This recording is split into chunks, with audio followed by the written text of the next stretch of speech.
So here at Gamescom, we are just super excited to add to what we've been showing to date. We've got some of our early environments that we've shown, but then we've got our new map here, the Distillery. Wow. So the Distillery features dynamic environments, climate, including weather storms. It's got brand new wildlife in the map.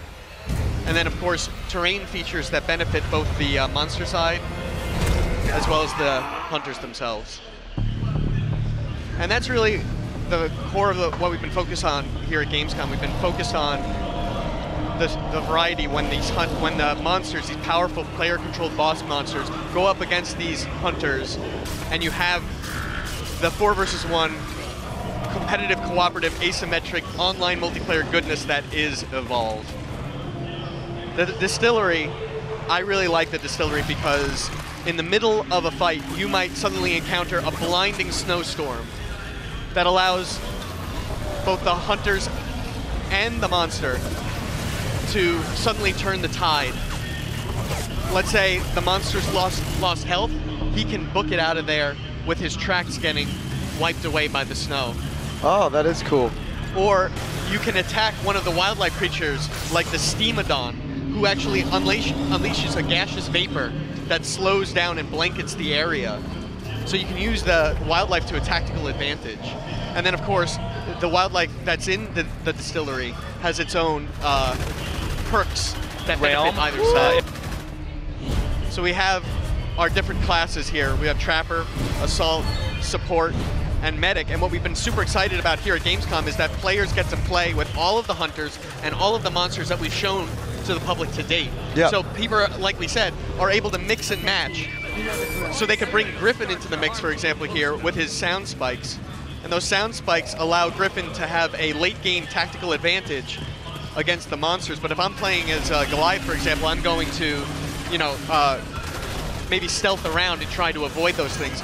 But if they bring Maggie here, she has her Daisy, her Trapjaw, who can, it's kind of like a bloodhound, can seek us out even when we're stealth as monsters. So we have to change up our strategy, maybe go on the offensive earlier.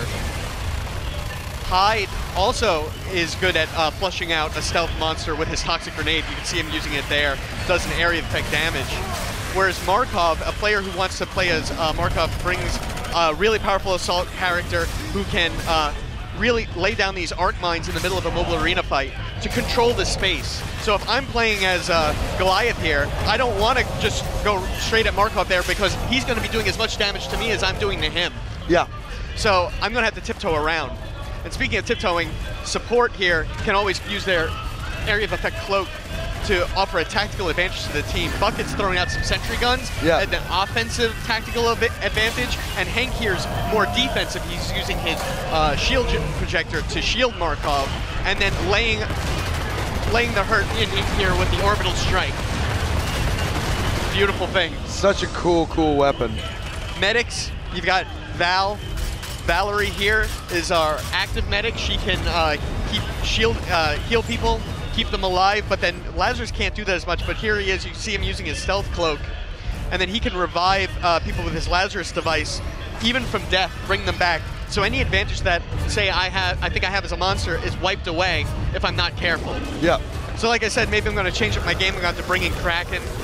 Kraken, I'm going to take to the air and use powerful range-based attacks like his Lightning Blast here, his Vortex, and his Aftershock abilities to kind of control the space from a distance.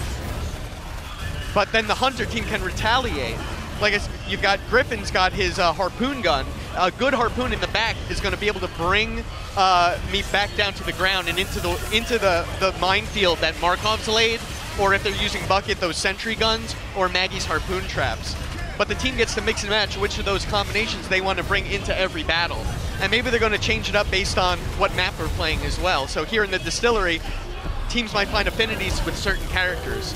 But I'll always find an affinity with this bad boy right here, Goliath. He's my favorite. He's the guy that I always use. His Flame Breath, his Leap Smash there, chained into the charge attack, and then Rock Throw allows me to lock down my and do damage on any one hunter at a time until he's incapacitated. And that's when the dominoes start to fall. I get 1, then 2, then 3, and then I win, right? Excellent. But a team's going to try to counter me. They're going to heal and shield, and they're going to try to keep me away from any 100 at a time. They harpoon in the back, use those harpoons to their advantage, or use those mines to their advantage to whittle away my health as the monster until they can win the day. So it's really the question of who's hunting who, right? It's a game of cat and mouse ultimately in Hunt. Even at stage 3, the hunters could pull out a win. Let's see, you know, we're always saying, you know, do you want to be the hunter or do you want to be the hunted? At any given time, at any given minute of Evolve, you know, it's up to you. And we're just super excited to be sharing with you guys this footage today here at Gamescom. And just remember that we're coming out in February 10th, worldwide, PC, Xbox One, PS4. It's going to be awesome.